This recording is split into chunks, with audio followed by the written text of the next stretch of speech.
আমার বক্তব্যের শুরুতে আমি মহান জুলাই বিপ্লবের সকল শহীদদের আত্মার প্রতি অসীম শ্রদ্ধা জানাচ্ছি এবং মহান আল্লাহ তাআলার কাছে ফরিয়াদ জানাচ্ছি যেন তাদের শাহাদাত কবুল করা হয় এবং তাদেরকে জান্নাতুল ফেরদৌস তাদের নসিব করা হয়।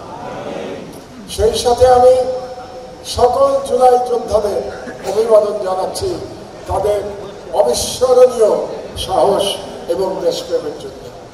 কারণ জুলাই বিপ্লব এমন একটি বিপ্লব, একটি ইউনিক বিপ্লব বিশ্বের ইতিহাসে সংঘটিত হয়েছে যেখানে যারা বিপ্লবী ছিলেন তারা সবাই নিরস্ত্র ছিলেন এবং এই নিরস্ত্র বিপ্লবীরা রাষ্ট্রীয় ভায়োলেন্সকে তারা একটা ফ্যাসিস্ট রাষ্ট্রের অমানবিক অত্যাচার, অমানবিক ভায়োলেন্সকে তারা পরাভূত করে বাংলাদেশকে ফ্যাসিবাদ মুক্ত করেছিলেন।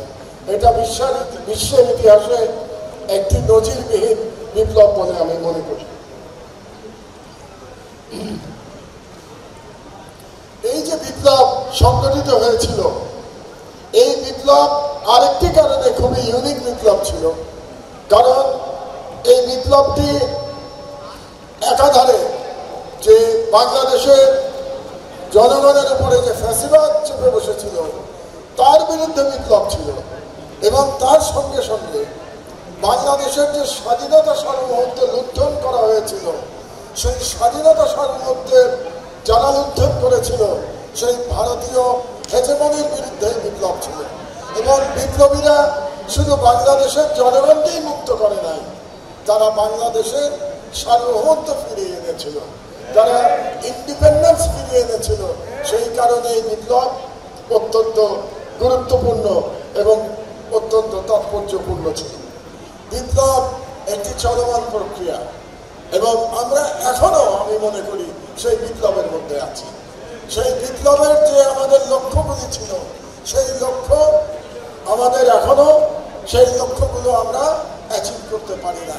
কাজেই যতদিন না যে কারণে জুলাই বিপ্লব সংগঠিত হয়েছিল, যে রাষ্ট্র ব্যবস্থার, রাষ্ট্রের শাসন ব্যবস্থার সম্পূর্ণ সংস্কার সাধিত শেষ না হবে, যতদিন না পর্যন্ত আমরা ইন্টারনাল এবং এক্সটার্নাল সকল প্রকার হুমকি থেকে, সকল প্রকার থ্রেট থেকে আমরা মুক্ত হতে পারবো, ততদিন পর্যন্ত আমাদের বিপ্লব চলমান থাকবে।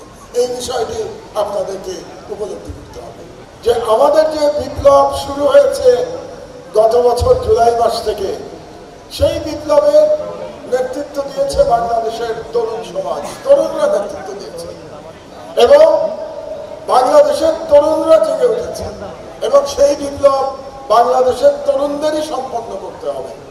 আমরা বিপ্লব করবার কিংবা বিপ্লব সম্পন্ন করার বয়স পার হয়ে এসেছে।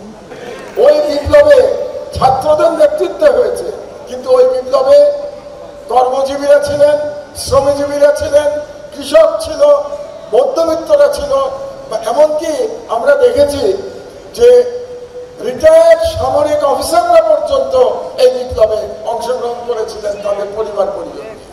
কাজে এই বিপ্লবের অংশগ্রহণে শুধুমাত্র ফ্যাসিস্ট এবং ভারতীয় দালাল শ্রেণী ব্যতীত বাংলাদেশের প্রতিটি জনগণ এই বিপ্লবের অংশীদার।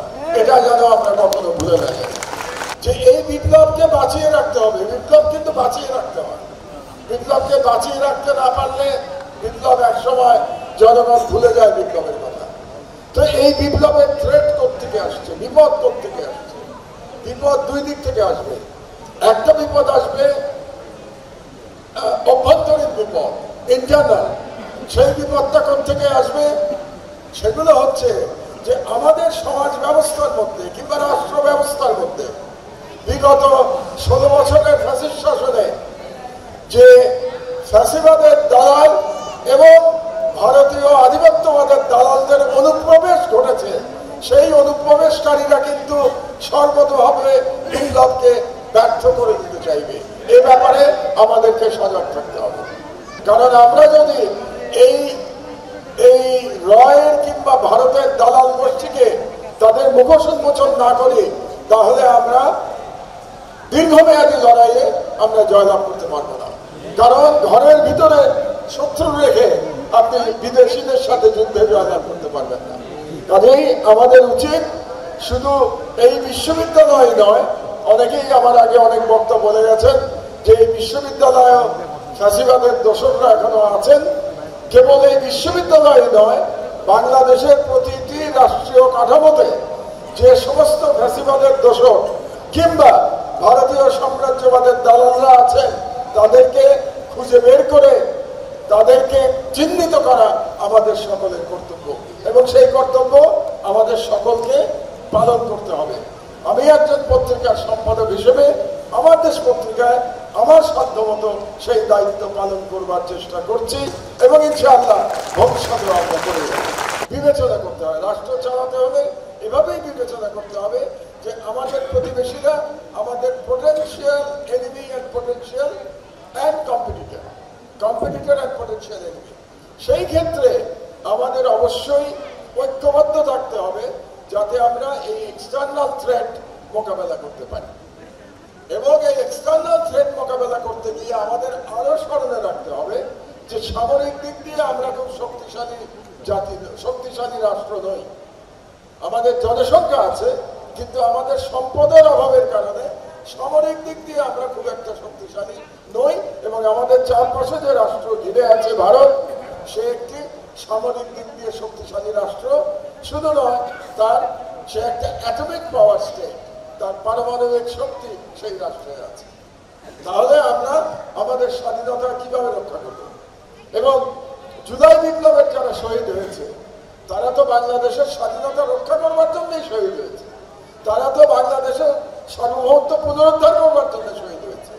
সুতরাং আমরা যদি আমাদের স্বাধীনতা রক্ষা করতে না পারি তাহলে আমরা শহীদদের মর্যাদা রক্ষা করতে পারবো না, এটা আমাদের পরিষ্কার করে মনে রাখতে হবে।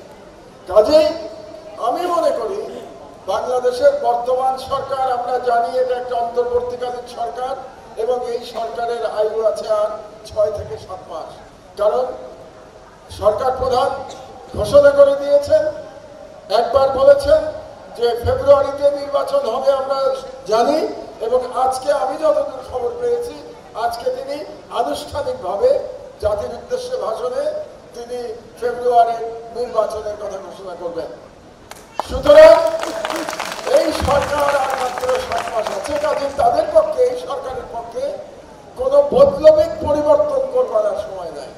এরপরে যে সরকার আসবে, যে নির্বাচিত সরকার আসবে 5 বছরের জন্য, সেই সরকারের প্রতি আমার একটি পরামর্শ এবং একটি আহ্বান আছে যে বাংলাদেশের স্বাধীনতা যদি রক্ষা করতে হয় তাহলে অবশ্যই আমাদের তরুণদের জন্য কম্পালসারি মিলিটারি ট্রেনিং এর ব্যবস্থা করতে হবে। কারণ যদি আমরা আমাদের তরুণ জনগণকে মিলিটারি ট্রেনিং দিয়ে রাখতে পারি তাহলে যখন আমাদের এক্সটার্নাল থ্রেট আসবে আমি নিশ্চিত ইনশাআল্লাহ আমাদের তরুণ সমাজ সেই এক্সটার্নাল থ্রেটকে মোকাবেলা করতে সক্ষম হবে।